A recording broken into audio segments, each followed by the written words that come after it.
Mertua selalu memilih menantunya dan dia mengaitkan menantu perempuan tentang kesalahan di depan dan mara sebelah suami. Tok tua puang dengan tok tua lelaki banyak masalah, lelaki ke puang? Tak maaf kau puang duk diam. Tok tua puang.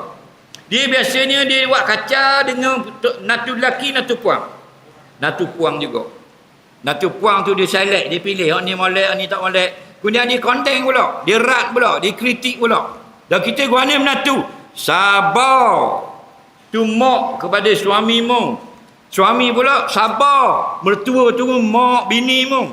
Walaupun perangai uduh lagu mana pun, itu ujian rumah tangga. Sabar. Jadi kata gitu, tak ada benda-benda yang bukan naik jerawat atas hidung mu. Sabarlah. Ya mak, Assalamualaikum mak, apa khabar mak? Bang, dia maki mak kabur kepala bapak mu, balik mu. Waalaikumsalam mak. Jawab molek mak. InsyaAllah balasanmu syurga. Tahu tak? Orang lain teruk lagi Allah uji. Anak mati itu gini. Kita tok tua mulut jahat memang tok orang puang. Tak, orang puang memang gitu. Ayah dengan mak mana banyak mulut?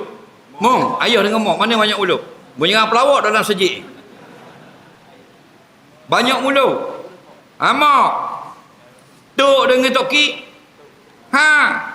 Dah boleh marah dah sifat kau apa? Sebab orang lelaki dia kelebihan tak tubuh badan. Kaki dia gagah, tangan dia gagah, reng dia gagah. Orang puang, mulut dia gagah.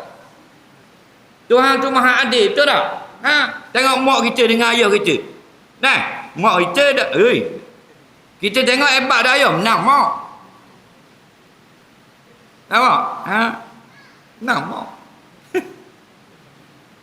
Tok tengok tok dari pagi buka mulut tutup malam garang senyap.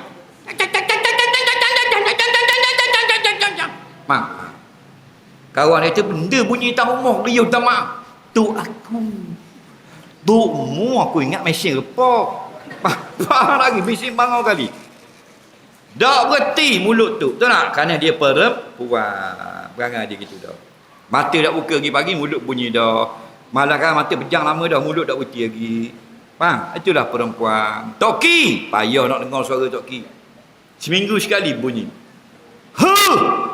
Mana lembu masuk dalam kandang. Faham? Sembulan duk baga baru bunyi. Lembu pun tu baik. Bila nak dengar pula, tunggu lembu tu mari pula. Faham? Tu kelebihan orang lelaki. Betul tak? Perempuan memang mulut gitu. Jadi kita kena banyak sabar. Tak? Serba tak kena cocok hati cocok. Tengok mak kita kadang-kadang kita pergi dia kata kakak tidak molek. Kakak kita pergi dia kata kita pula. Sabarlah. Faham? Kalau kita kata jadi mengamuk. Dak, anak deraka gitu begini dah. Dak baik mak kata. Aku dah baik belaka. Kata gitu. Faham? Tu orang puang.